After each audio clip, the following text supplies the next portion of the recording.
pour beaucoup d'entre nous, pour ne pas dire la plupart d'entre nous qui arrivons ici aux États-Unis, sur le plan intellectuel, on n'a pas beaucoup à envier aux autres. Mais maintenant, l'un des principaux défis, c'est comment on va développer une excellente maîtrise de la langue anglaise.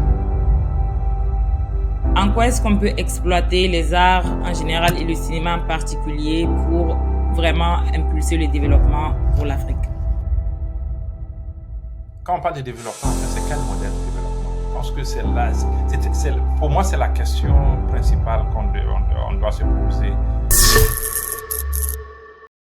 Bonjour à tous et bienvenue à Parcours Atypique. Aujourd'hui, j'ai le plaisir de recevoir Dr Boukari Sawadogo. Il est expert en cinéma africain et professeur à City University of New York. Originaire du Burkina Faso, il a su tracer un parcours remarquable, passant des salles de classe africaines aux grandes scènes académiques américaines.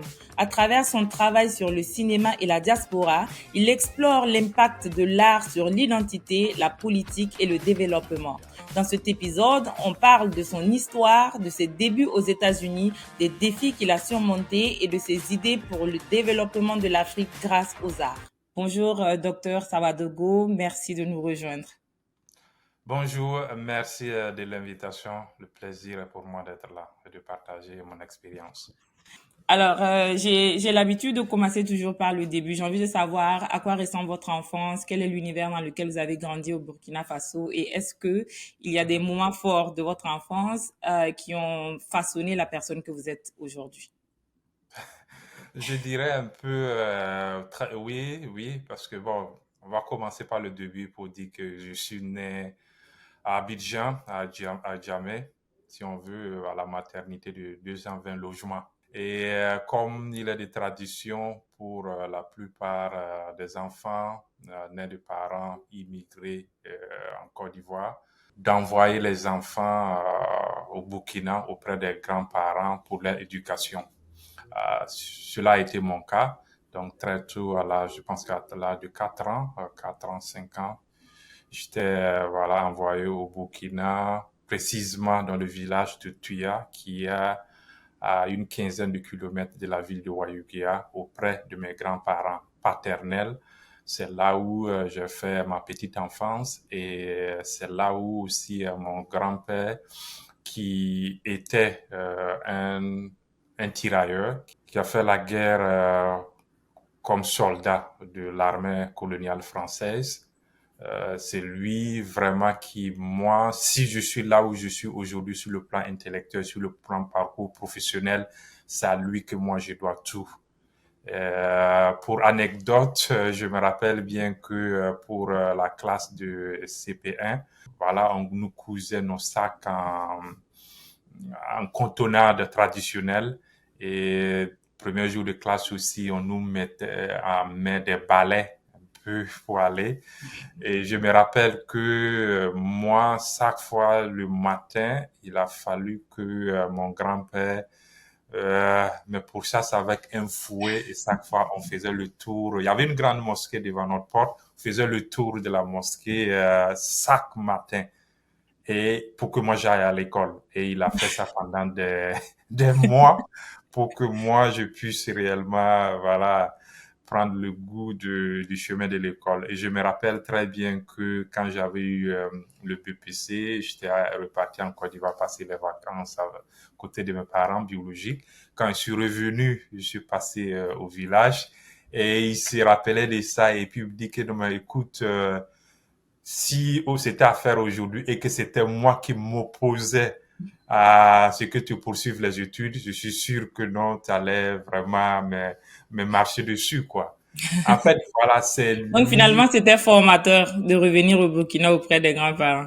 Oui, c'était formateur, oui, parce que je pense que lui, je pense que c'est pas moi seul, je pense que aussi pour mon père, qui était l'un des premiers à être à l'école occidentale de notre village. Je pense qu'on doit tout à notre grand-père, tout simplement. À moi, mon grand-père, à lui, son père. Parce que quand il est revenu, de ce qu'il a, de l'expérience qu'il a eue lors de son parcours de tirailleur sénégalais, il a compris que voilà, peut-être le vent tournait et que l'éducation, surtout à l'occidental, pouvait être un levier Mhm. d'ascenseur social. Donc, quand il était revenu au village, il a inscrit mon père à l'école qui était à 10 kilomètres et il me disait que non, voilà, c'est le week-end, il partait chercher mon papa et puis le dimanche, il part le déposer. Et justement, les gens se disaient, mais pourquoi voilà, tu perds ton temps, c'est de l'énergie chaque fois. Mais tout le monde mettait ça sur le compte de, voilà, ces anciens combattants qui sont un peu fous là. Pour moi, c'est mon parcours professionnel et intellectuel, je le dois à lui. Je lui dois, voilà. Et après vos études secondaires, c'était quoi votre choix de filière? Est-ce que l'art, le cinéma, est-ce que c'était déjà un domaine qui vous intéressait? Là, quand j'ai fini les études primaires au village, je suis parti à Wayugia pour les études secondaires. Pour les études secondaires, d'abord un collège privé Wendlamita et puis plus tard au lycée Yamoya, qu'on avait appelé le Grand Yamoya. Et personnellement, je dirais pas que j'avais déjà des prédispositions pour l'art, parce que le dire comme ça, c'est comme voilà, je suis sorti de la cuisse de Jupiter. Non, mais en fait, ce dont je me rappelle, c'est quand je suis arrivé à Ouagadougou, ce qui m'intéressait beaucoup après le soir justement après avoir repassé les leçons, c'était bon d'aller, ce que nous on dit, aller regarder la télé. En fait, pour ceux Mhm. qui connaissent Hawaïouya, voilà, moi j'étais à Montsaint, c'est un vieux quartier, le secteur 5 de Hawaïouya.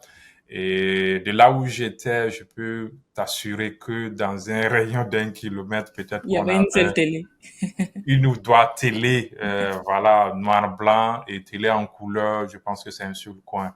Donc c'est, en tout cas, donc j'avais déjà un intérêt, je dirais, un peu prononcé pour aller regarder la télé, de telle sorte que je me rappelle bien que il y a des moments où on m'appelait commando télé, quoi. Parce que chaque fois, j'étais devant la télé. C'est après peut-être que j'ai compris que pour moi, voilà, peut-être il y a un appel d'ailleurs et aussi que l'image pour moi me parlait plus que l'écrit, quoi, peut-être. Mhm. Peut-être, voilà, c'est là où je peux peut-être, quand je creuse, je repars en arrière, peut-être d'où vient mon intérêt pour les arts.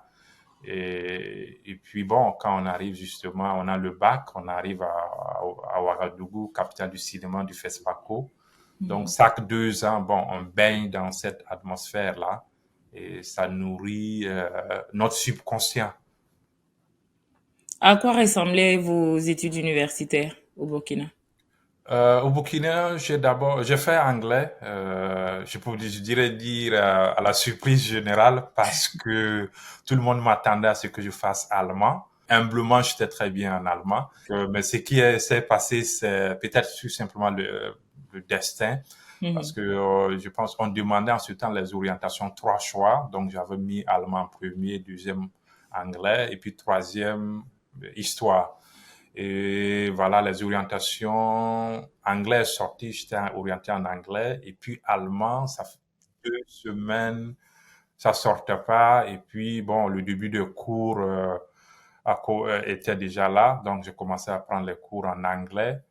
Et quand les orientations en allemand sont sorties, j'étais orienté aussi en allemand, mais j'avais déjà commencé les cours en anglais, donc j'ai décidé de rester là-bas. Donc j'ai fait 2 ans à l'université de Ouaga. Et en son temps, il y avait un concours sous-régional pour ceux qui faisaient anglais-allemand pour aller à l'Institut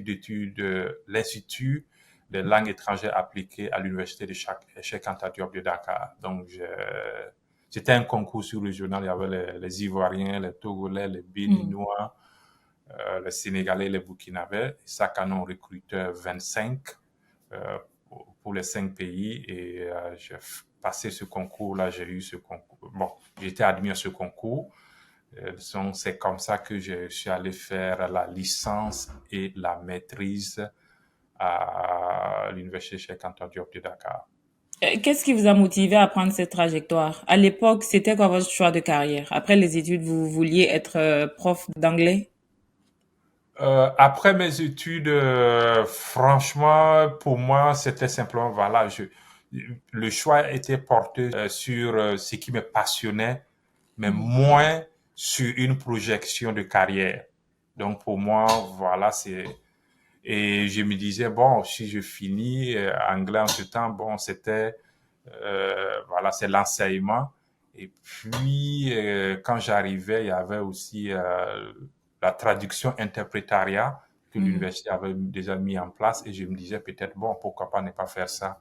Donc, pour moi, c'était, bon, l'enseignement. Et si c'est pas l'enseignement, peut-être, bon, la traduction interprétariat.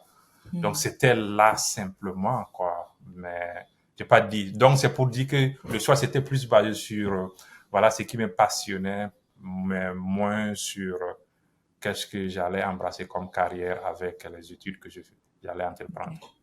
Et après les études, après vos diplômes, qu'est-ce qui s'est passé ensuite?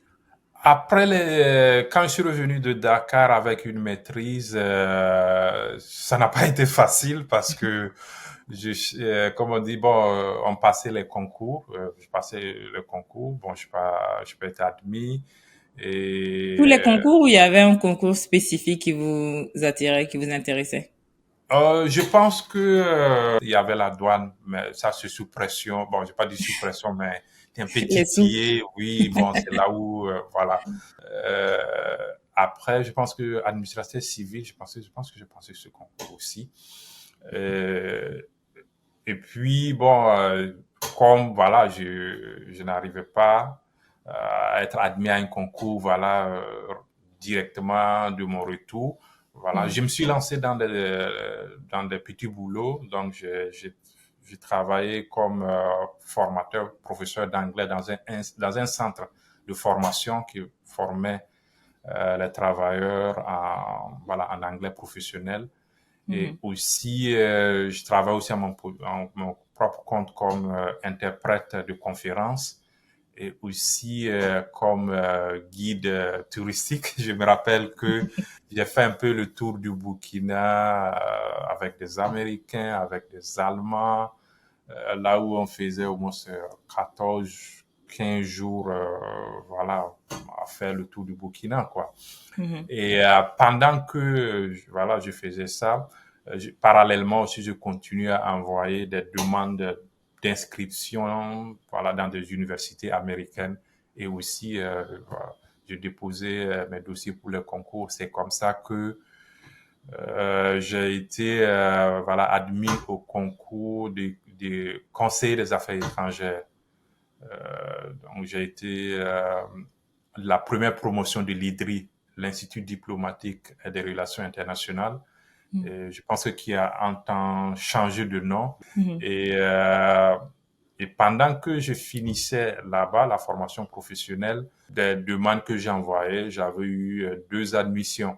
Donc, il y avait une admission là où je n'avais pas de bourse, on m'avait pas donné de bourse, et une admission là où j'avais une bourse vraiment complète à l'américaine, quoi. Quand on dit, bon, Mhm.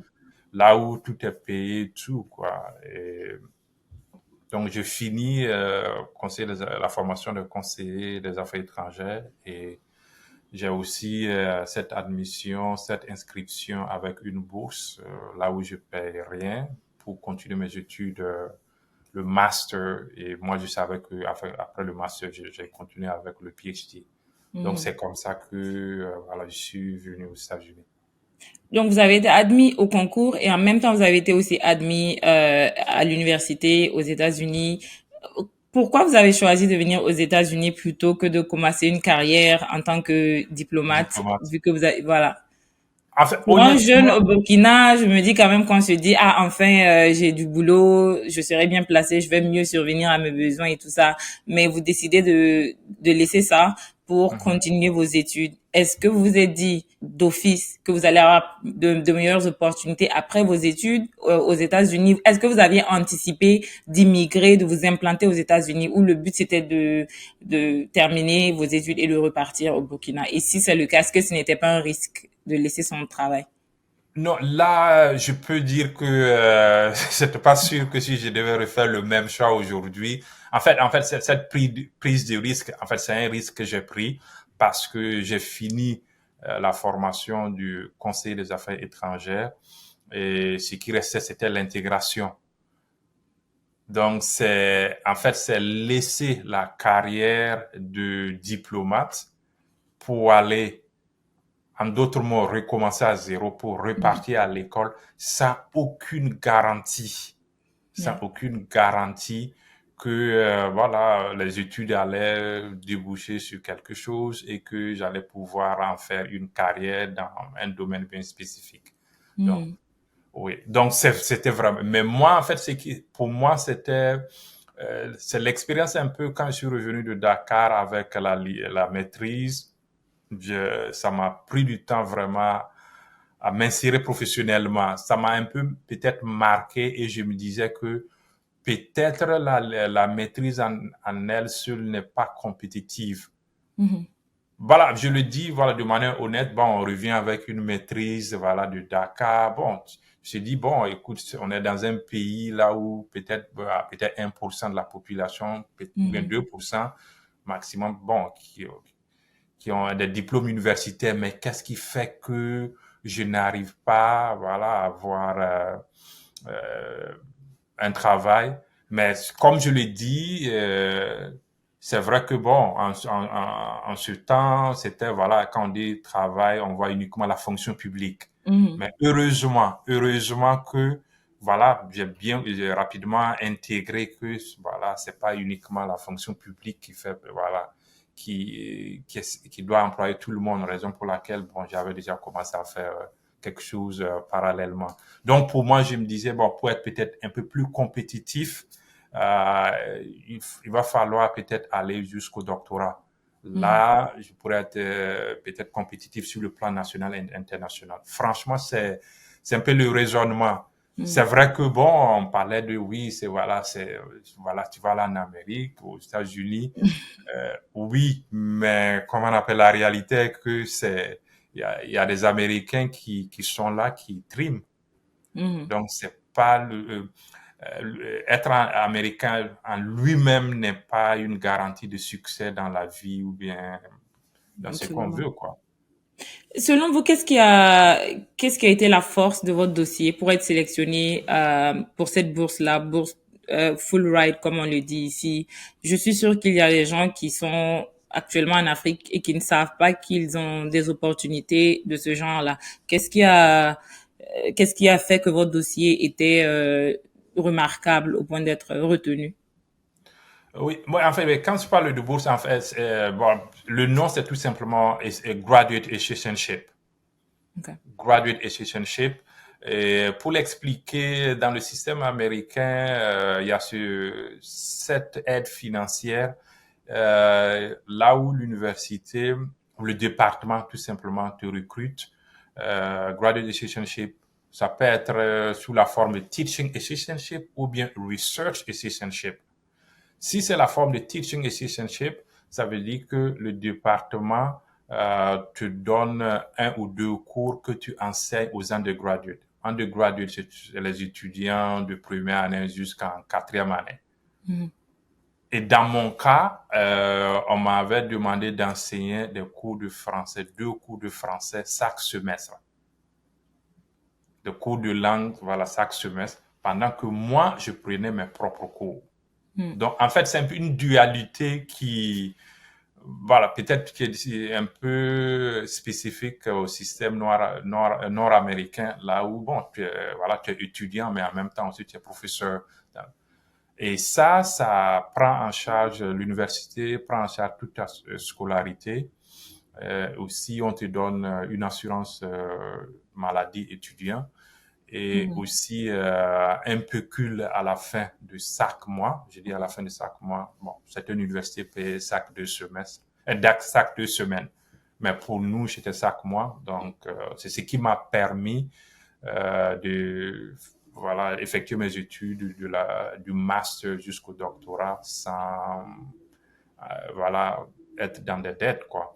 Mhm. Et moi, je pense que quand je soumettais le dossier, je pense que ce qui, voilà, a rendu mon dossier un peu plus compétitif, c'est le fait que, bon, mon score de TOEFL en ce temps voilà, était très élevé parce que je me Mhm. rappelle que en ce temps, c'était paper-based, ça veut dire, voilà, on prenait les tests sur papier, mais maintenant, je pense que c'est à partir des ordinateurs.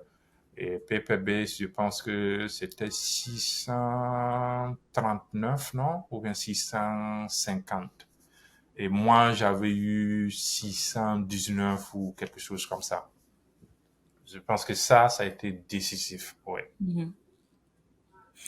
Vous, vous avez des circonstances assez particulières pour votre arrivée aux États-Unis, vu que vous êtes venu pour étudier, vous êtes venu déjà sous la tutelle de votre université.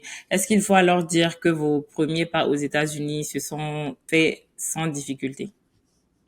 Ah, non, non, non, non, je veux pas donner cette impression-là parce que Vous n'avez quand même pas j'arrive. trimé comme tous ceux qui arrivent et qui savent pas comment s'en sortir, comment vivre, comment se loger et se nourrir. Donc prenez-moi, ramenez-moi vers vos débuts aux États-Unis ici. Quelles étaient vos premières impressions? Comment est-ce que vous avez vécu le choc culturel entre l'Afrique et les États-Unis? Bon, d'abord, je le dis, c'est en fait pour montrer un peu que, bon, on a fait du chemin et voilà, tout simplement pour venir, parce que mon université, lui, il était à Iowa. Donc, je connaissais personne à Iowa et je connaissais pas beaucoup. Voilà, bon, je connaissais quelqu'un à Iowa, mais qui ne résidait pas dans mon université. Donc, pour venir aux États-Unis, voilà, même le billet, il a fallu, voilà, comment on appelle. Bon, si vous voulez, je peux tout dire. Le billet, moi, j'avais Euh, une moto. Oui, j'avais ma moto Ninja Noire. Pour ceux qui connaissent la Ninja Noire, si on était jeune, il fallait avoir sa Ninja Noire. ouais. Donc, il a fallu que je vende ma Ninja Noire pour, voilà, comment on peut se compléter, pour pouvoir payer le billet, et puis atterrir à New York. Et bon, j'avais connu quelqu'un qui était une Américaine qui était au Burkina pour ses études, ou bien qui était maintenant à son temps à NYU. J'arrive, voilà, je me rappelle bien que, bon, elle a accepté de m'héberger dans sa chambre d'étudiante et je pense qu'elles étaient trois ou quatre. Imaginez, voilà. Et bon, entre les différents lits, bon, elle a mis quelque chose, voilà, au sol. Moi, j'ai passé 3 nuits là-bas. Et, et puis, bon, je lui ai donné l'argent, elle a payé le ticket, le billet Greyhound. Greyhound, c'est en fait, c'est un bus, voilà, de transport interurbain aux États-Unis, c'est que tout le monde connaît. Et donc, voilà, j'ai pris ça, faire un peu le tour des États-Unis avant d'arriver à destination. C'est pour dire, comme je n'avais pas les moyens, Mhm. voilà, donc il a fallu faire cette décomposition. J'arrive, l'université m'avait déjà donné une chambre, je me rappelle bien, le bâtiment, ça s'appelle Bartlett. J'arrive, voilà, j'aménage là-bas et puis je pense que moins de 2 semaines après le début de cours, il y a eu une grosse facture qui vient là. Parce que quand tu es à Bartlett, et qu'il y a ce qu'on appelle meal plan. Meal plan, c'est quand on vit sur le campus, les campus américains, les voilà, résidences universitaires, dans la majorité des cas, euh, tu dois manger, voilà, dans le restaurant, quoi. Mhm. En son temps, je ne sais pas si ça a beaucoup changé. Donc, on me met dans le meal plan, je vois, je dis, mais je peux pas payer ça, je peux pas. Donc, financièrement, je peux pas payer. Donc, j'ai demandé rapidement, je suis allé voir, il y avait un office, un bureau des étudiants étrangers, je suis allé expliquer, mais on m'a dit, mais tu es graduate student. Graduate student, ça veut dire, bon, si tu es au niveau un étudiant de master ou plus, je dis, mais tu sais que, bon, il y a des appartements pour les graduate students, là où tu peux aller loger. J'irais deux, mais chacun a sa chambre, quoi, et c'est moins Mhm. cher. Et je me rappelle qu'en ce temps, je payais, c'était 200 et quelques dollars. Donc, Ah, alors que de l'autre côté, c'était difficile. mm, Donc, l'autre aussi, là où j'ai dit, bon, ça n'a pas été facile, parce que j'avais une bourse, j'avais un pécule à la fin du mois, donc je viens du Burkina avec une grosse tête. Bon, dans le sens, dans le contexte américain, quoi, voilà. ouais, Voilà, voilà, je suis professeur, euh, mais après le premier pécule, je pense que c'était difficile yeah, parce que je sentais. Parce que bon, il y a aussi, c'est pas de tout le monde, mais beaucoup de gens pourront s'y reconnaître, que bon, on s'est dit, bon, voilà, on a un de nôtres qui est aux États-Unis, donc yeah. voilà, La il va famille nous qui aider compte sur financièrement, vous. il va réaliser ça, et puis donc il y a cette pression psychologique. Et donc, à la fin du premier mois, le pécule, lui, suffisait pas. Donc, on a le professeur, dans le sens que, voilà, j'enseigne les cours, voilà, à des étudiants de première année, deuxième année. Et je fais la demande au restaurant universitaire pour faire la plonge. Oui, pour laver les plats au niveau du restaurant universitaire. De ça, j'ai dit grosse tête, ça veut dire que bon, voilà, c'est toi qui es dans la classe devant les étudiants. Ouais. Oui, mais après le cours, voilà, même avec ta bourse, tu es dans le restaurant universitaire, dans la cuisine. Voilà, les plats, voilà, moi et d'autres personnes n'ont pas ramassé les plats, et comment on appelle ça, trays, les plateaux, voilà, que les étudiants, on ramasse ça. Donc, souvent, je vois certains de mes étudiants, c'est ça, j'ai dit, bon, ça, la grosse tête. Donc, je fais ça et pendant, voilà, des années. Et après, il y a eu des ouvertures là où de la plonge au niveau du restaurant universitaire, j'étais maintenant assistant cook. Donc, je sais pas, cuisinier en second ou bien assistant cuisinier au Mm. restaurant universitaire et je travaillais dans, dans une section qu'on appelait wok. Wok, pour ceux qui sont familiers, c'est un peu la cuisine un peu d'inspiration asiatique. Beaucoup de personnes qui sont arrivées aux États-Unis avec des visas F1 pour les études se rendent vite compte, comme vous, que c'est assez difficile de se faire assez d'argent quand on doit aller à l'école à temps plein. Ce qu'on nous permet comme temps de travail en tant qu'étudiants internationaux, c'est quand même assez minime.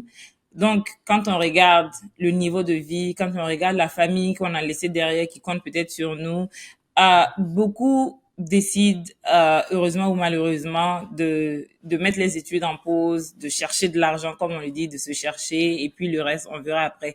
Vous, qu'est-ce qui vous a maintenu là? Est-ce que vous avez, à un moment donné, eu des doutes? Est-ce que finalement, est-ce que je dois aller jusqu'au doctorat là tout de suite ou est-ce qu'il faut stopper, trouver des moyens comme tout le monde de me faire de l'argent rapidement pour réaliser mes projets et le reste, on verra après.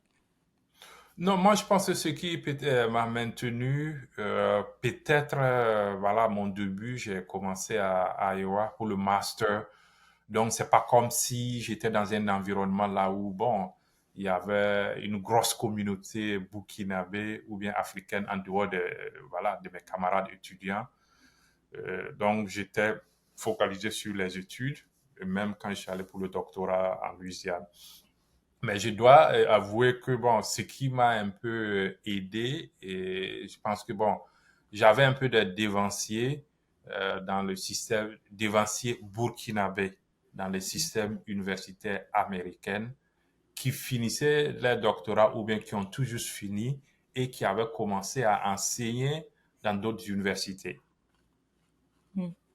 Voilà, donc moi j'étais un peu ce, voilà, ce petit frère qui, voilà, qui était en contact avec les aînés, avec les oncles, voilà, voilà, pour, donc ils ont été des mentors, Hmm. voilà, pour moi, sans que ce terme, bon, je ne sache ce que ça recouvre, quoi. Yeah. Je pense que, voilà, donc c'est, ici, c'est voilà le lieu aussi de montrer que le mentorship a son importance, il est d'une capitale, une importance capitale pour la réussite, quoi, parce que souvent, on a besoin d'un avis externe, on a besoin de quelqu'un qui a déjà fait ce chemin, ce parcours, pour souvent nous rappeler un peu que voilà, au bout de l'effort, il y a telle chose, ou encore, durant ce parcours, il y a des embûches et comment les éviter. Mhm. Donc, je pense que s'ils voient ça, ils se reconnaîtront.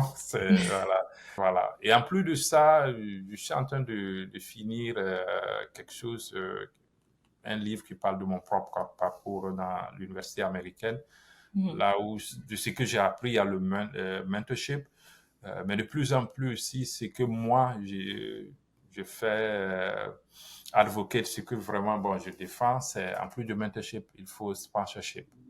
Ce que vous dites sur le mentorship, c'est très important parce que c'est aussi ce que j'ai observé dans la communauté. Mhm. La plupart du temps, la trajectoire qu'on va prendre quand on arrive ici dépend des personnes qu'on a autour de nous. Mais on a quand même ce souci là où on n'a pas beaucoup de role model dans Mhm. la communauté qui accompagne les nouveaux venus, qui accompagne les jeunes. J'ai l'impression qu'à chaque fois qu'il y a un francophone, un africain francophone ou burkinabé, si je vais être dans la spécificité, qui arrive à se sortir un peu de l'eau. J'ai l'impression que toutes ces personnes sont assez isolées. Est-ce que vous avez fait la même observation? Comment est-ce que vous êtes entré en contact avec ces personnes-là? Et à votre tour, maintenant que vous aussi, vous êtes un modèle pour ceux qui essaient de se faire un chemin, comment est-ce que vous accompagnez les autres? Ouais, bon, pour ceux qui ont été un modèle pour moi, je sais pas qui ont été, qui le sont toujours, même bon, de là où je suis actuellement, s'il y a certaines choses, voilà, je les appelle, oui. Donc, c'est tout simplement, la connexion a été faite au niveau de l'université de Ouagadougou, tout simplement. C'est vrai que bon, il y a des Burkinabés qui sont dans des positions, dans des postes, que ce soit dans l'université américaine ou bien dans d'autres secteurs. Mais maintenant, c'est voilà comment faire de telle sorte que voilà, ces Burkinabés puissent aller à la rencontre de la communauté, ou bien les deux puissent se rencontrer, Mhm. de telle sorte qu'il y ait voilà, des exemples et des cas concrets de mentorship, parce qu'on en a tellement besoin. Ouais. Parce que je pense que souvent, c'est un peu de l'incompréhension qui fait que, bon, souvent, et aussi, les gens aussi, il faut qu'on se dise la vérité, souvent, bon, les gens se protègent. Oui, les gens se protègent, les gens se disent, bon, en allant vers l'autre, est-ce que, bon, on va pas me faire du mal parce que, voilà, moi, mes intentions sont bonnes, I want to give back, voilà. Et mais maintenant, est-ce que de l'autre côté, est-ce qu'il n'y a pas une perception que, en fait, voilà, vous prenez plus d'épaisseur ou bien vous ne faisiez pas l'ombre à quelqu'un? Bon, en fait, je pense que c'est cette dynamique-là qui fait que, bon, beaucoup de gens bon, préfèrent rester dans là où ils sont. Pourtant, pour quiconque a la chance et le privilège de fréquenter certains espaces et certains milieux, on s'en rend compte que s'il n'y a pas de mentorship, si il n'y a pas de sponsorship, ça sera très difficile de pénétrer dans certains espaces ou bien de réussir euh, jusqu'à votre potentiel. Le potentiel est Absolument. là, les aptitudes sont là, mais maintenant c'est l'opportunité qui vous est offerte de faire vos preuves. C'est ça Yeah, qui manque. Et absolument. l'opportunité, euh, même si on le met à notre niveau, s'il y a une opportunité, je suis sûr que naturellement, vous allez donner l'opportunité à celui bien à celle que vous connaissez. Yeah, Et ça, c'est ça, j'ai dit, il faut réellement cette question de mentorship. Et aussi, bon, je parle de plus en plus de sponsorship. Parce que pour moi, sponsorship, ça a un niveau encore plus élevé que mentorship. Combien d'entre nous peuvent réellement affirmer que on a des gens, on a des personnes ressources dans notre réseau qui, sans nous dire, sont capables dans des réunions, là où nous, on n'a pas accès à ces salles, ces réunions, ces mhm. cercles de décision-là. Mais il y a peut-être une personne ou deux personnes qui sont capables à notre insu, genre, il y a une opportunité professionnelle qui est là et la personne va proposer notre nom pour dire, je n'ai pas parlé à telle personne, mais cette opportunité, je pense que telle personne a l'expérience et les capacités pour réussir. Ouais. Ou bien même, voilà, justement, dans certains voilà, cercles de décision, supposons vous avez votre chef de département ou bien votre manager. Voilà, ils ont voilà, des réunions mensuelles ou bien bimensuelles. Et avant le début de réunion, chaque fois, bon, il y a des petites conversations, des petites causeries. Ils sont combien, je parle de nous, quoi. On peut dire, Mhm. ah, supposons, j'ai eu une telle, une distinction. Ça peut être même à un niveau un peu plus bas au niveau de la structure.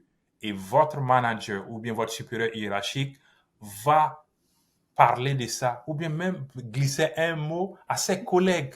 Mhm. Parce en fait, c'est comme des seeds, ce sont des graines, voilà, qu'on plante de telle sorte que si votre nom arrive un jour dans ce cercle de décision, automatiquement, les gens ont une idée de vous De qui sans vous vous êtes. avoir vu. Yeah. Et c'est ça souvent qui manque. C'est ça souvent qui manque. C'est vraiment ce problème de réseau-là. Euh, Moi, quand je suis arrivée et que j'ai eu l'opportunité de continuer mes études, j'avais toujours la mentalité du pays, right? Être excellente dans les études, the highest GPA, graduer avec les honneurs et puis être the top of the top. Quand tu finis, tu te rends compte très vite que ce n'est même pas du racisme, hein. Il y a beaucoup qui pensent que c'est du racisme. Ce n'est pas forcément du racisme, ce préjudice-là. C'est une inclinaison naturelle à inclure les personnes avec qui on a déjà interagi. Les soft skills, ce qui nous connecte un peu, les subtilités en dehors des compétences techniques qu'on a, c'est ce qui est humain et on peut pas être en contact avec ces qualités humaines là, savoir un peu le mindset de quelqu'un sans côtoyer la personne. Donc quand on est là et qu'on n'a pas de mentor, on n'a pas de réseau, on n'a pas de network, on est juste là en fait, toutes les opportunités nous passent en fait sur la tête parce qu'il y a tellement de recrutement, il y a tellement de choses qui se font parce qu'on connaît quelqu'un. C'est pas qu'on met forcément de mauvaises personnes, hein. On met de bonnes personnes, mais il y a tellement de bonnes personnes. Pour le même poste, il y a peut-être 1000 personnes qui sont qualifiées. Mais parmi ces 1000 personnes qui sont qualifiées, il y a quelqu'un qui connaît quelqu'un qui connaît quelqu'un. Donc, c'est quand même un handicap que je pense que collectivement, notre communauté, on doit trouver le moyen de s'en sortir, en fait. Ceux qui arrivent à se retrouver dans certains milieux doivent trouver le moyen de tirer un peu les autres pour, euh, pour qu'on puisse avoir quand même représenter une force, notre diaspora. Oui, il le faut, parce que c'est ça qui va un peu nous mettre dans des circuits. Et je vais faire un lien avec un peu, peut-être en tangente, avec un peu, puisqu'on parle de communauté.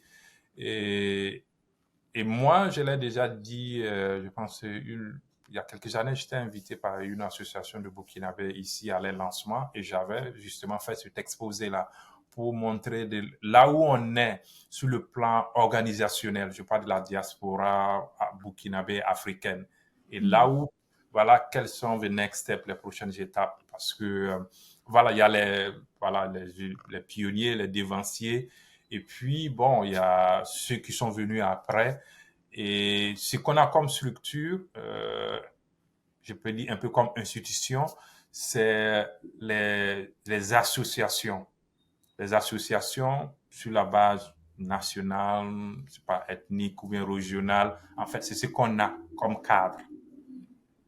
Et à côté de cela, il y a les espaces de culte. En fait, ce sont les deux institutions. Et maintenant, là où on doit, pour moi, the next step, ça, pour moi, c'est de l'entre-soi. Maintenant, pour sortir de cet entre-soi, c'est là où il va falloir aller vers la rencontre de l'autre. Maintenant, en allant vers la rencontre de l'autre, si on veut avoir une certaine assise, une certaine reconnaissance, je prends le cas de New York, ça peut être le cas d'un autre État, d'une autre ville. Ça veut dire que rentrer dans le récit justement de cet État ou bien de cette ville-là, Mhm. il va falloir aller à une implication au niveau de la municipalité. Si vous êtes voilà, municipalité, est-ce que bon, ça va aller être, il va falloir être actif au niveau de la politique. Quand je dis la politique, c'est pas là vraiment comme on le conçoit, voilà, bring someone down, c'est pas vraiment, voilà, qui on va réellement détruire. Même si c'est vraiment, vous avez votre candidat, il va falloir être ce qu'on appelle elective politics. Il va falloir s'impliquer. Et c'est comme ça que, je vais rester le cas de New York, c'est comme ça que ceux qui sont élus par un retour d'ascenseur va Yeah. simplement allouer des ressources ou bien être attentif à vos préoccupations. Mhm. Et, et alors qu'on est dans ce processus de voilà, échange, c'est là aussi que de façon naturelle, les réseaux s'ouvrent et on s'engouffre dans ces réseaux-là. Donc pour moi, c'est vraiment voilà un peu de l'entre-soi, bon, avec les associations, les lieux de culte. Je ne peux pas dire que c'est pas mauvais, mais maintenant il faut passer maintenant comment on peut au niveau de New York, ça peut être une autre ville, voilà comment on peut être impliqué dans la vie de la ville. Ça peut être, par exemple, si vous avez, je sais pas, une association ça peut, dont le domaine, c'est pas uniquement la communauté. Ça peut être au-delà de la communauté. Si avec votre association, voilà, vous travaillez avec, comment on appelle ça, une organisation ou bien une structure de la mairie de la ville de New York ou bien de votre localité, automatiquement, il y a une brèche qui s'ouvre là. Pour moi, en termes de construction de communauté, quoi. Mhm. Est-ce que vous, personnellement, vous avez eu à rencontrer des obstacles en tant qu'Africain soit dans le milieu académique américain ou tout au long de votre parcours? Est-ce que vous avez eu à observer certains handicaps ou passer par certaines situations difficiles?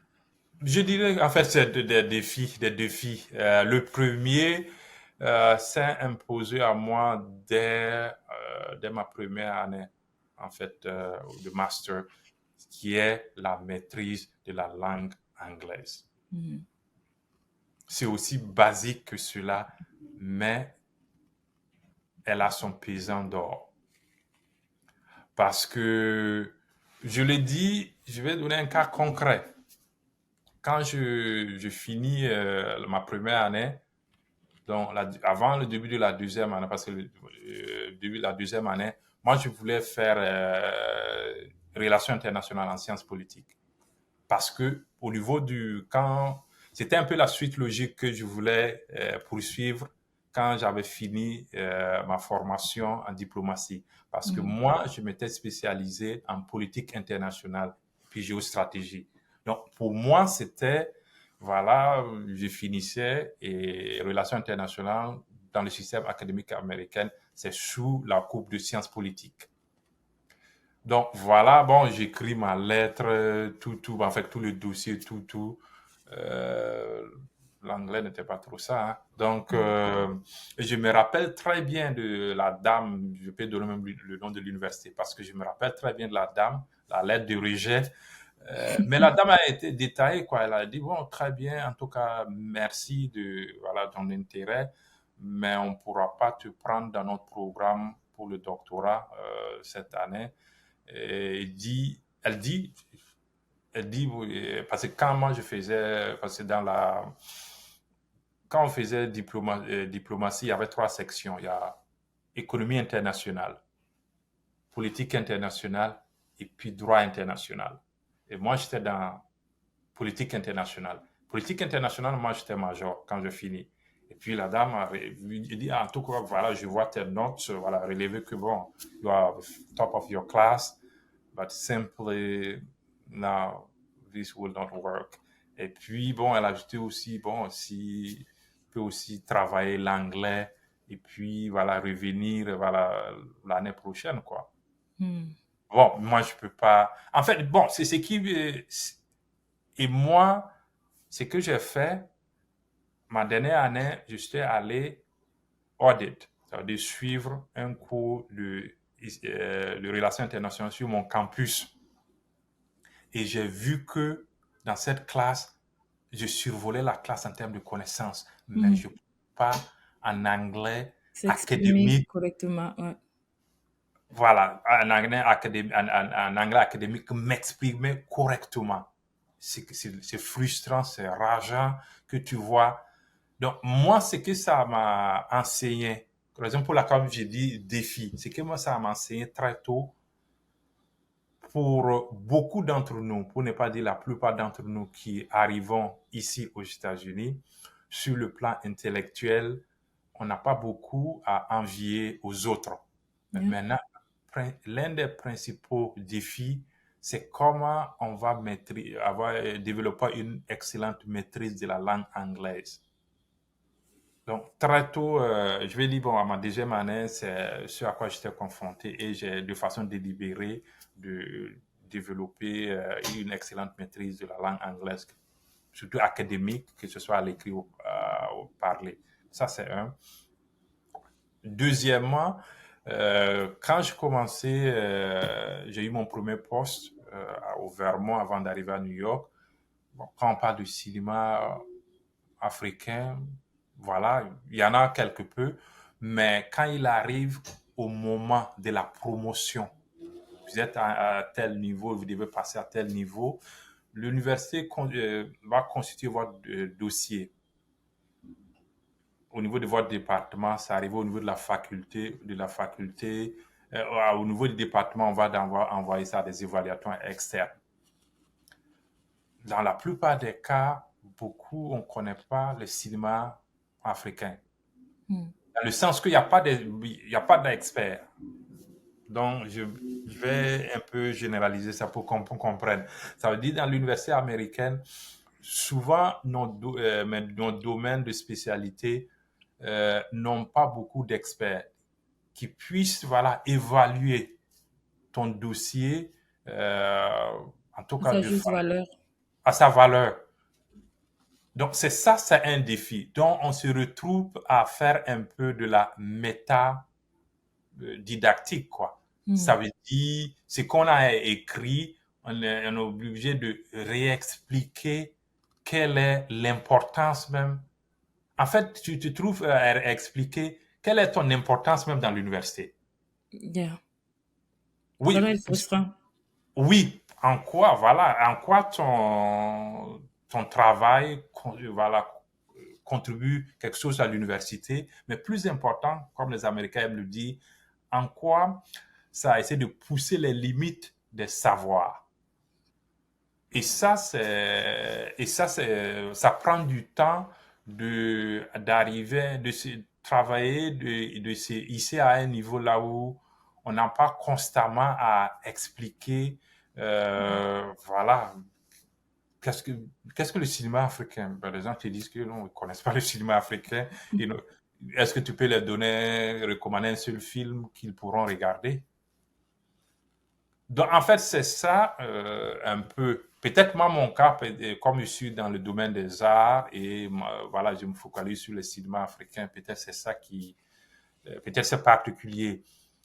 Voilà. Mais donc, si peut-être, voilà, on est dans le domaine de, je sais pas, de l'informatique ou bien de l'ingénierie, bon, ces problèmes Hmm. vont pas se poser immédiatement. Mais finalement, pourquoi ce choix de se focaliser sur le cinéma africain et pas autre chose? Pour moi, c'est tout simplement, comme j'ai dit, je voulais continuer avec les relations internationales, je n'ai pas pu. Et là, je me suis dit, bon, qu'est-ce qui me, voilà, comme on dit en anglais, what gets you up in the morning, qu'est-ce qui, voilà, qui te fait vibrer et que cette fois-ci, c'est pas comme l'anglais, mais je me suis dit que je peux construire une carrière autour de cela. Hmm. Là où, bon, si je finis mes études, parce que j'étais toujours sur voilà, visa étudiant, que je puisse au moins avoir un visa travail. Mhm. Donc, pour moi, voilà, il y a la passion, mais il faut que cette passion aussi, voilà, te permet de te nourrir et puis te construire, quoi. Et c'est pour ça que je suis allé, quand j'ai regardé, j'ai dit non, bon, voilà, le cinéma me passionne, l'image me passionne dès le jeune, dès voilà, la petite enfance.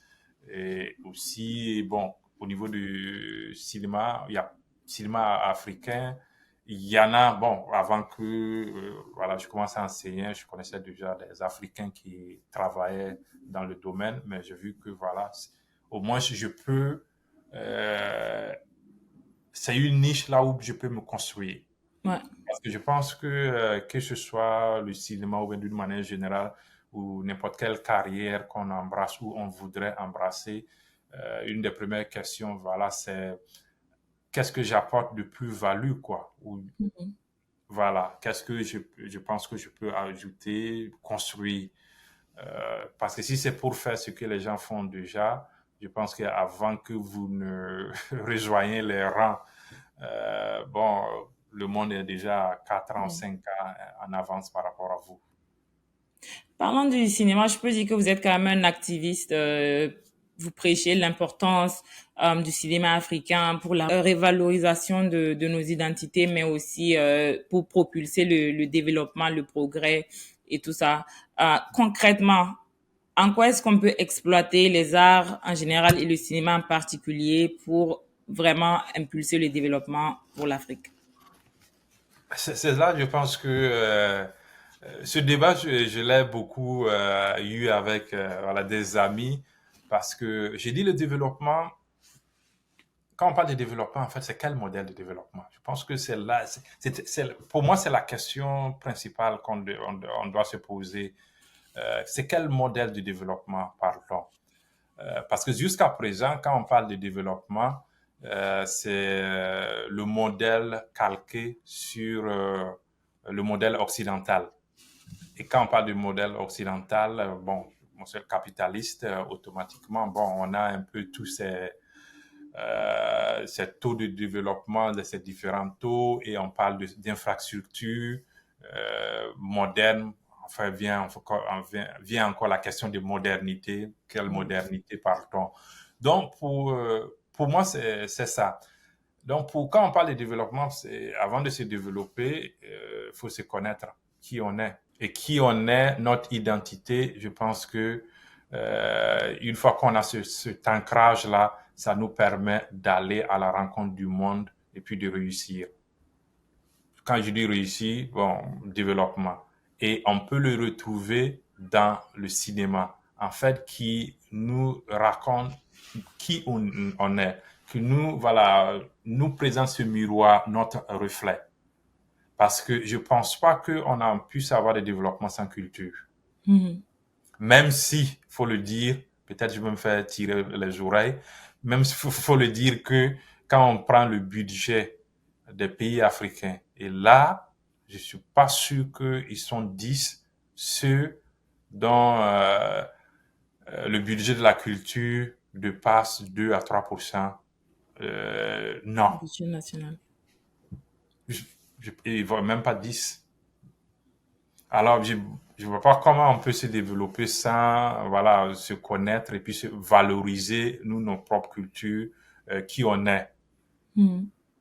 Voilà, c'est pour ça que, pour moi, voilà, le cinéma, il est tellement important. Et je vais prendre un exemple pour un peu rendre ça plus concret.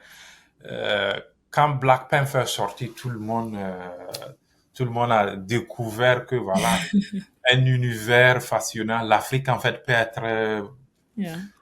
accueillant, développé. Mais tout ça, c'est tout simplement la force de l'image. Yeah. The storytelling. Comme Woman King aussi, hein. Voilà. Mais donc, et ça a un effet non seulement sur comment on est perçu par l'autre, et aussi nous, sur notre confiance en soi. Je suis sûr, peut-être l'avenir nous dira, les enfants qui ont grandi avec Black Panther et puis un certain Wakanda nombre de forever. films, oui, oui, mais voilà, il y a une certaine fierté qui se dégage. Donc, il n'y a pas une contradiction entre être soi et puis être soi-disant développé. Mhm. Parce que là, on voit que voilà, il y a des pays qui ont allié les deux. Je sais pas, le Japon l'a montré que voilà, on peut garder ses valeurs et puis être techniquement développé. Je pense que les Coréens ont fait de même, les Turcs ont fait de même. Donc, pour nous, en fait, c'est ça. Donc, pour moi, et chaque fois que j'ai l'occasion, Dieu merci, j'ai les occasions régulièrement de parler du cinéma africain dans beaucoup d'espaces à travers le monde. Je fais cette promotion-là. Parce que si nous, on ne le fait pas, je ne pense pas que quelqu'un d'autre viendra faire ce travail à notre place. Et quelle est votre lecture pour le cinéma, sur le cinéma burkinabé actuellement? Parce que, je sais pas, mon regard de profane est que quand je grandissais, peut-être que j'ai un biais parce que je viens aussi du Nord comme vous, mais quand je grandissais, j'ai beaucoup aimé des films comme Yaba, La colère des dieux, Wendemi, la plupart des masterpieces d'Idrissa Ouedraogo. Actuellement, je sais pas si c'est ce souci de modernité qui nous a un peu, le virus nous a un peu trop piqué à tel point qu'on n'arrive plus à retrouver notre identité dans nos productions cinématographiques, ou si c'est parce que moi je suis un peu détachée de cet univers-là et que je n'arrive pas à voir ce genre de film-là. Il y en a quand même qui se débrouillent pas mal comme Apolline Traoré, mais est-ce que ma lecture est correcte quand on régresse un peu quand il s'agit d'authenticité et de ce qu'on veut présenter au monde de ce qui vient de chez nous? Bon, authenticité, bon, je vais pas m'aventurer sur ça parce que c'est difficile de Faut pas être définir politiquement correct. authentique, quoi. Qu'est-ce que c'est authentique? Oui, mais si on prend sur le plan reconnaissance internationale ou bien au niveau des festivals, c'est vrai que les films burkinabés ont relativement moins de succès au niveau voilà des festivals et puis sur le plan international que bon peut-être bon il y a quelques années, quelques décennies parce que pour moi la décennie 90, 2000, en fait voilà cette décennie là pour moi c'est un peu l'âge d'or du cinéma burkinabé quoi ou bien fin des années 80 jusqu'à fin des années 90 pour moi c'est vraiment l'âge d'or du cinéma burkinabé, quoi. La production et aussi de la reconnaissance nationale et internationale. Voilà. Ce qui, voilà, aujourd'hui, on en a de moins en moins. Maintenant, quelle est la, et pourquoi? Ça, c'est là, je pense que là, il faut une grosse réflexion au niveau national qu'on amène beaucoup d'énergie et voilà, de matière grise pour la réflexion, quoi. Mhm. Sinon, moi, je dirais, bon, peut-être comme on en pense quelques pistes. Pour moi, bon, pour moi, le cinéma, c'est une question de moyens. Une question de moyens, parce que un, un film actuellement, un long métrage actuellement qui se respecte, parce que je me rappelle, j'étais membre de la commission cinéma de l'Organisation internationale de la francophonie et de l'intérieur, j'ai vu voilà la qualité, la différence des qualités de dossiers, voilà, entre différentes parties du continent.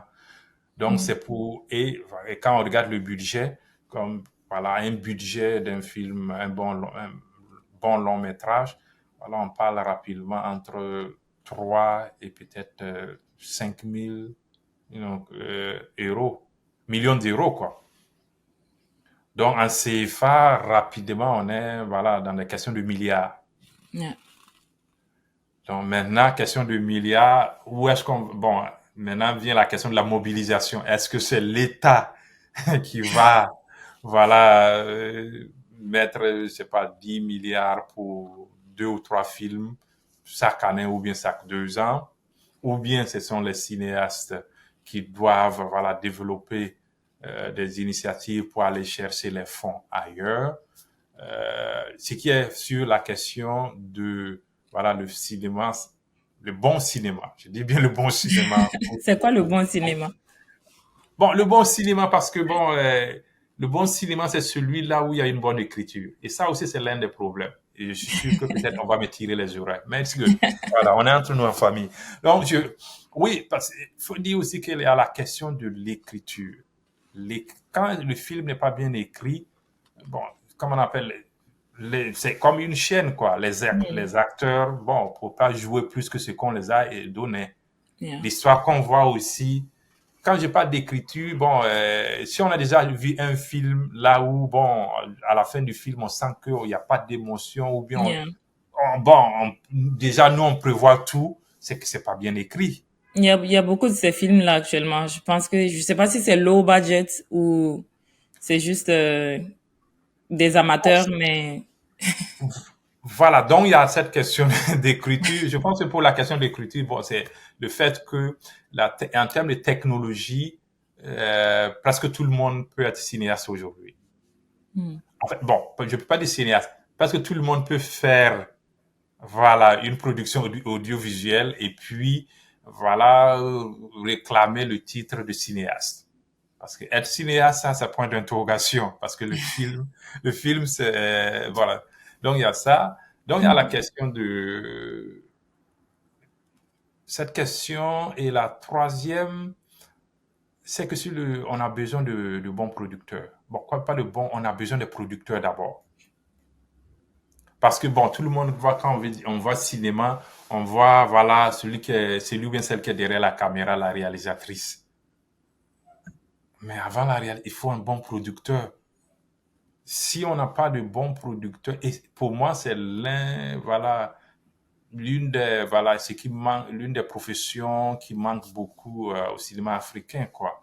Voilà, des Mais après, producteurs. quand on produit un film aussi, on s'attend à un retour sur investissement. Est-ce qu'à quelque part, on n'a pas besoin de moderniser un peu la distribution aussi pour peut-être encourager ceux qui veulent investir dans le cinéma de pouvoir le faire? Est-ce qu'actuellement, produire un film à coût de milliards, est-ce que c'est rentable? Quand on regarde l'état de nos salles de ciné, quand on regarde le fait qu'il n'y a presque pas de plateforme en ligne, plateforme digitale qui permettent de visionner ces films-là, mais de façon légale et payante.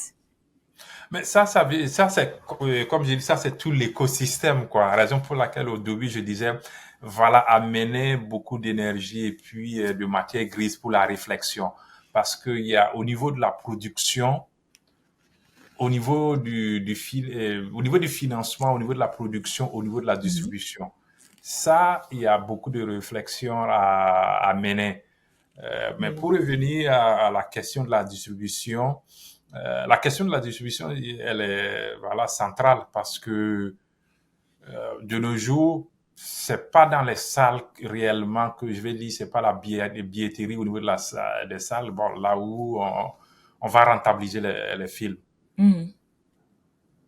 Mais est-ce que on peut, je vais utiliser un terme anglais en termes de, c'est est-ce que comment on construit un merchandising autour des films? Si on peut, voilà, ça peut être voilà, une source de revenus, merchandising.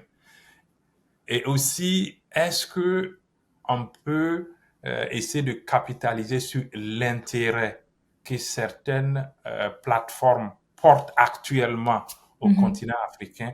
Ouais. Est-ce qu'on peut capitaliser sur cet intérêt-là pour construire des systèmes, des écosystèmes locaux pour avoir des industries cinématographiques? Ça, c'est la grosse question. Et quand je parle de ça, je pense particulièrement à Netflix. Yeah. En plan Netflix, sur la présence sur le continent, en fait, c'est plus les pays anglophones. Mais c'est un peu Je rentre un pas, c'est du cercle bas de qui, vicieux. qui mêle, ça c'est la réalité. Mais c'est un peu un cercle vicieux. On a besoin des films sur Netflix, sur d'autres plateformes, Hulu, Amazon Vidéo, et même sur YouTube. Hein, il y a des films sur YouTube qui sont payants à visualiser. Mais pour que ces plateformes-là aient un intérêt particulier Mhm. pour nos films, il faut qu'on ait des films, des productions de qualité, un scénario de qualité, des images crispy. Mais qui est-ce qui va financer la production de ces films-là pour pouvoir capter l'intérêt de ces plateformes? Non, Peut-être que c'est votre mission à vous. Oui, mais ça, c'est là justement que rentre en jeu d'abord pour moi les politiques. Quand je dis politique, c'est pas, je suis pas en train de, comment on appelle ça, emprunter les chantiers battus là où dit c'est l'État qui fait tout. Non, non, non, non, c'est pas cet argument-là. Quand je parle de politique, c'est tout simple, c'est là où l'État peut ouvrir un champ du possible. Mhm, Et concrètement, prendre concrètement le ministre de la Culture du Burkina. Prenons 10 pays africains. Les ministres de la Culture font, c'est pas, font une délégation, ils prennent les bâtons de pèlerin, ils vont là où on pense que ce sont les centres mondiaux du cinéma actuellement. mhm, Voilà, ils viennent, comment on appelle ça, aux États-Unis, à Hollywood, par Atlanta, Georgia, par en Inde. Concrètement, voilà, nous on a l'Union africaine. Au niveau de voilà notre vision pour le cinéma. Et voilà ce que nous on peut offrir. Comment peut-on collaborer? mhm.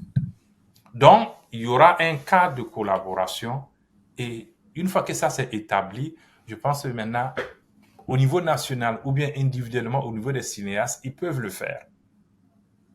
Je donne un exemple. L'année dernière, j'étais invité en Inde comme membre du jury d'un festival.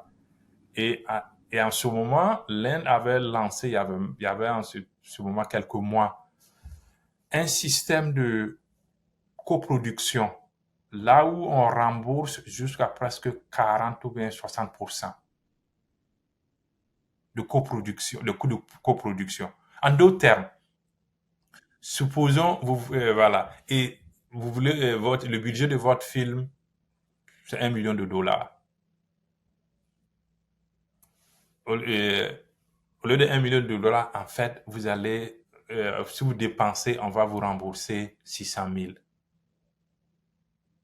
Et souvent, ils sont flexibles dans cette définition de coproduction. Ça veut dire, bon, tournez tout le film là-bas, même si ce que vous avez fait, c'est en studio. En studio, ça veut dire quoi? Ça veut dire tout simplement, vous partez en Inde, vous créez une atmosphère, ça peut être l'atmosphère du Burkina, mais c'est fait en Inde. Et ça peut rentrer dans cette question de coproduction. Donc, je vais dire, si, voilà, euh, parce que c'est difficile pour les cinéastes, ils peuvent le faire, mais c'est difficile de, D'avoir le poids voilà, qu'il faut. voilà, s'élever, bon, moi seul, je vais à Hollywood, ou bien je vais à Bollywood, ou bien je vais à quoi, et puis négocier. Donc, si tout simplement, voilà, c'est même pas au niveau des États, au niveau même de l'Union africaine. Et je pense que non, il y a un bureau qui est censé être là, développer le cinéma. Voilà.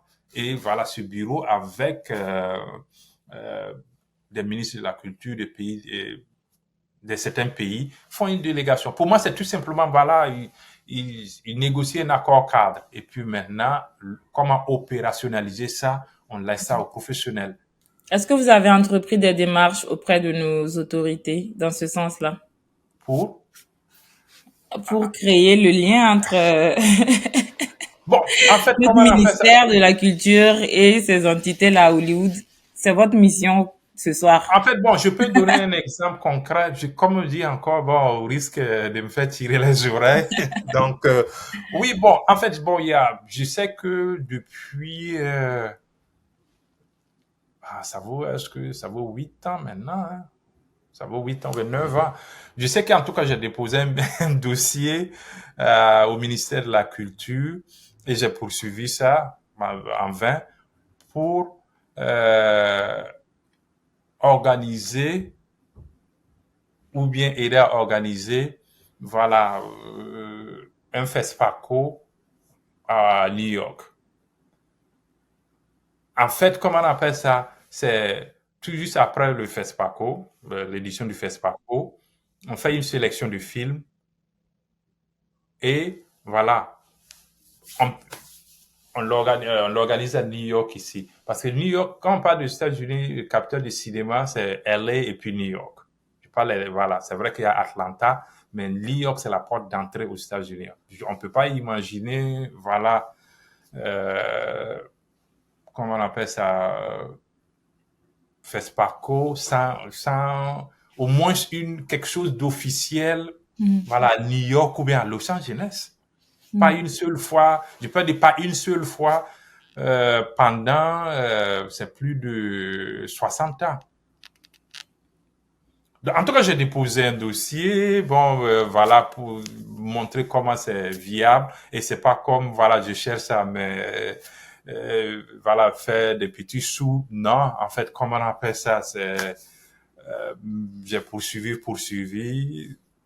Non. Le Mais ministère de je la suis, Culture est interpellé. Il faut revisiter ce dossier-là parce qu'on a besoin de nation branding. Ça nous fait un pincement au cœur quand on Google Burkina Faso et qu'il n'y a pas quelque chose de positif qui sort ou qu'on parle du Burkina et que personne n'est au courant. Donc, c'est le moment de faire rayonner le Burkina Faso à l'international. Donc, revisiter ce dossier-là. On a besoin du FESPACO à New York. voilà, et là, justement, on peut enlever Dr. Boukari Sawadogo de côté. Je vais dire, voilà, comment on appelle ça, le FESPACO. Comme on le fait après, voilà, le FESPACO fait l'édition, voilà, on fait curation, voilà, un certain nombre de, et puis voilà, on fait de la bonne communication. Il y a de grandes salles du Centre culturel et d'art à New York qui seront très contents d'accueillir le FESPACO en tant qu'institution. Yeah. Et voilà, ils n'ont même pas beaucoup à marchander. Et voilà, et non seulement pour le pays, comme tu le dis si bien, en termes de branding, il n'y a pas mieux pour le festival. Absolument.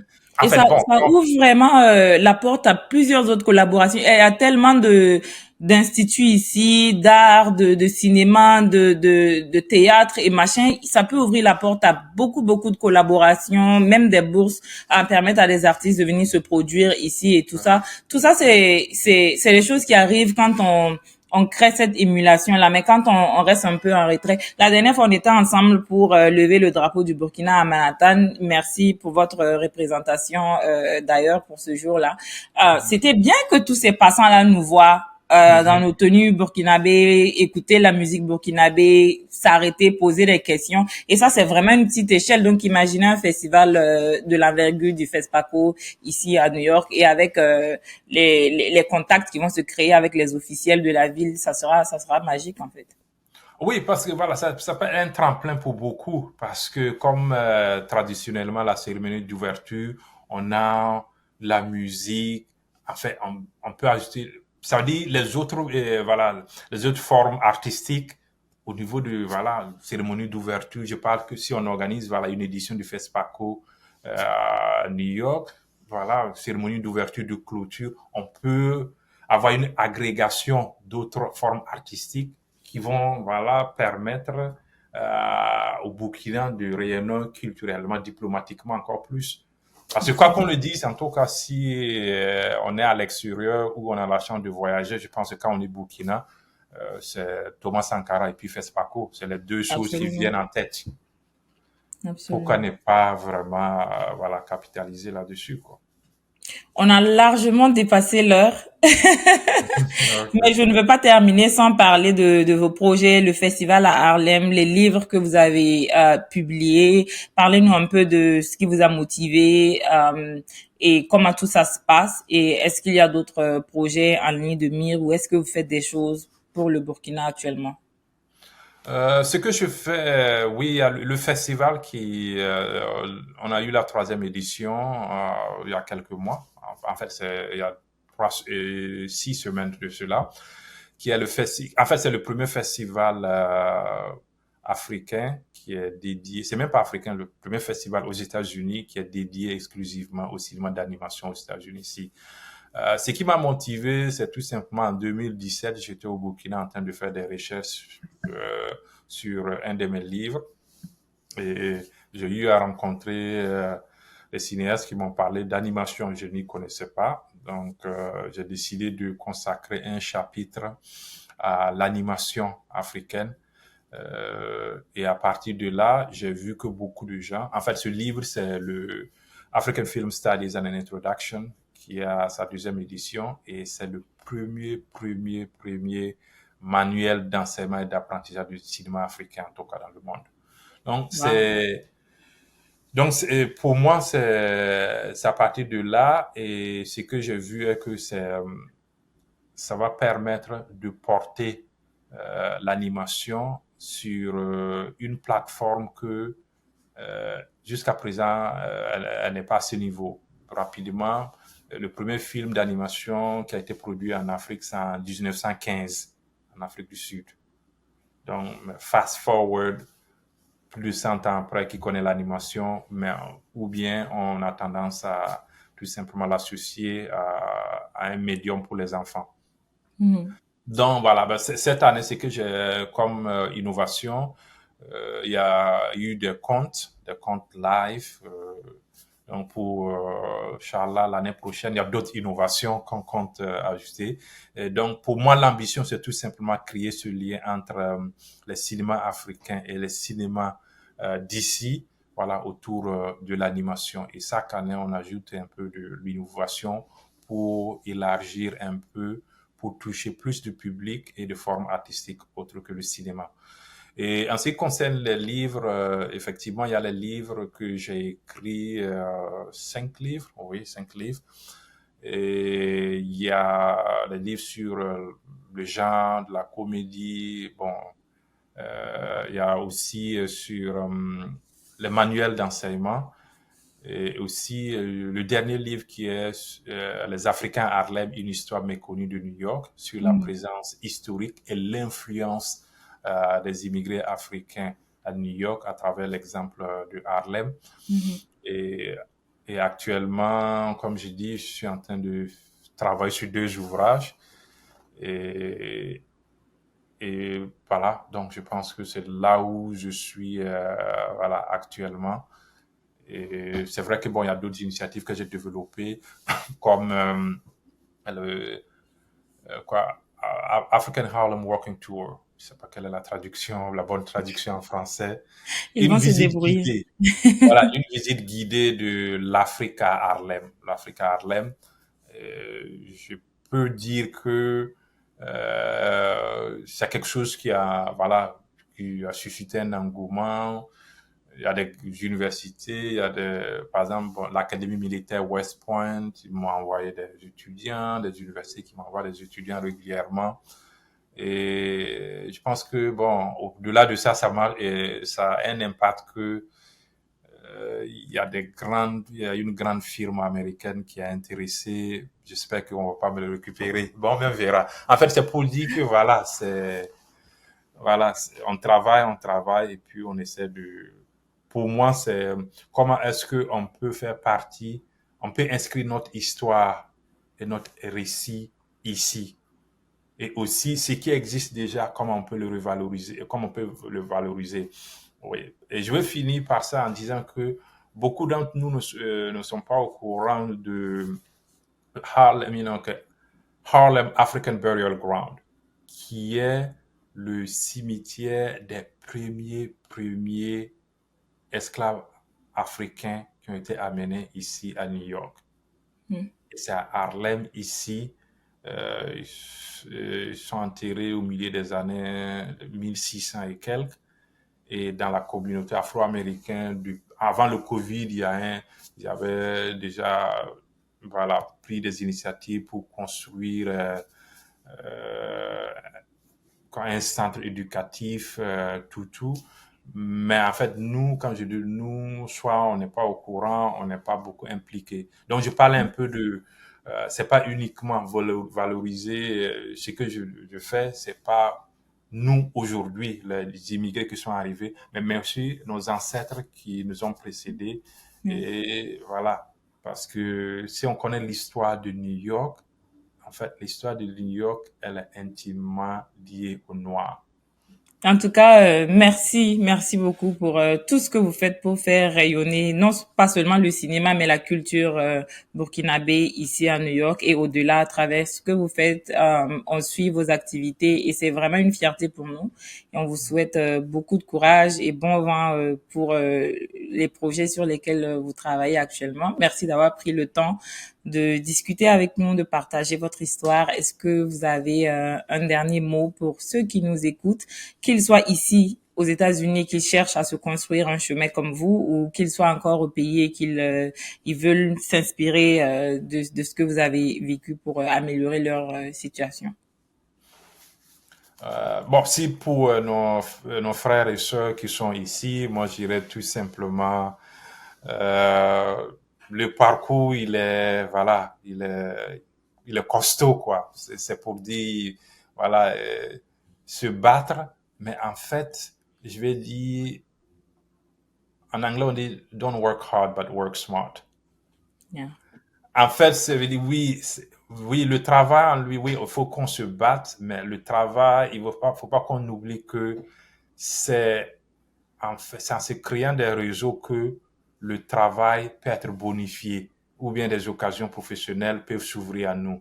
Sinon, si c'est voilà, la tête baissée, voilà, donner le meilleur de soi sans se lever, sans lever la tête, aller vers les autres, je pense pas que ça va être, je pense pas qu'on pourra atteindre le potentiel qu'on a, quoi. C'est vraiment, j'invite nos frères et sœurs de vraiment sortir un peu de l'entre-soi et puis de construire un réseau. Ça peut commencer avec une seule personne et à partir de là. Et comment on construit un réseau? Il faut commencer à aller aux activités, même Ouais. celles qui ne t'intéressent pas, qui ne relèvent pas de ton intérêt, et là où il n'y a même pas un membre de ta communauté. Je Mhm. pense que c'est le début, c'est là, quoi. Voilà. Et pour ce qui est voilà, du Burkina, voilà, pour moi, c'est vraiment prier Dieu que la paix revienne à notre faso, voilà, pour qu'on puisse, en tout cas, continuer notre marche vers le destin qui est le nôtre. Merci encore. Et à vous, chers auditeurs, chers téléspectateurs, merci d'être connectés à Parcours Atypique, le podcast où nous explorons les parcours atypiques de personnes qui ont changé leur vie pour le meilleur. À très bientôt pour un nouvel épisode.